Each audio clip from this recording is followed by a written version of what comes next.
So something I don't see enough of is pale girl makeup. The beauty standard is like tan.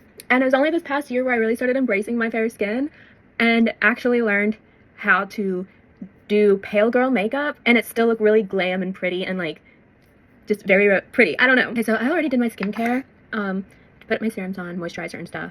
But I'm gonna go in with my primer now, and I'm like almost out. But my absolute favorite primer, I swear by, is the Bobbi Brown, that moisturizing base primer. I seriously, I don't know what it is about. I just love it so much. I start off with my NARS Pot Creamy Concealer and conceal all my problem areas. Like, I grow a beard sometimes.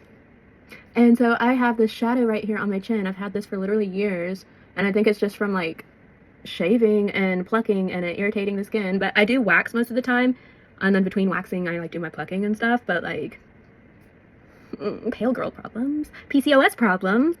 Okay, and so I let this sit for like, again, a minute or two before I go in with like the base of my face. So I use a combination, they're so dirty, but I use a combination of the Purito Cica clearing BB creams in the shades 21 Light Beige and 13 Neutral Ivory. The 21 Light Beige has more of a gray undertone, and then the 13 Neutral Ivory has, ignore that, has a yellow base. So I mix the two because the gray can, I mean, it blends into the skin nicely, but I do kind of want to bring a little bit of neutrality back with the yellow. I also add the LA Girl Pro Mixer white mixing thing.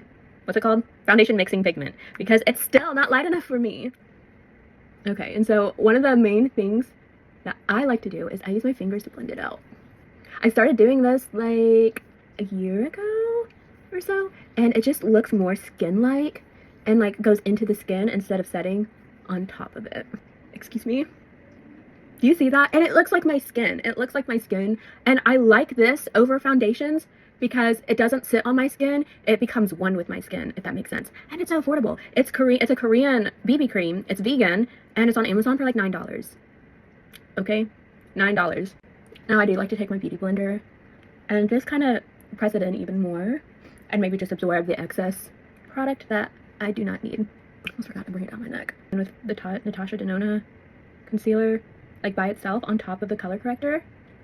I don't know, I've never been a brush girl. I see everyone using brushes on TikTok. I've just never been a brush girl, and I feel like using my finger, it warms up the product and like actually presses it in, like into like the fine lines and stuff. So I feel like I just get more flawless coverage and fuller coverage using my fingers.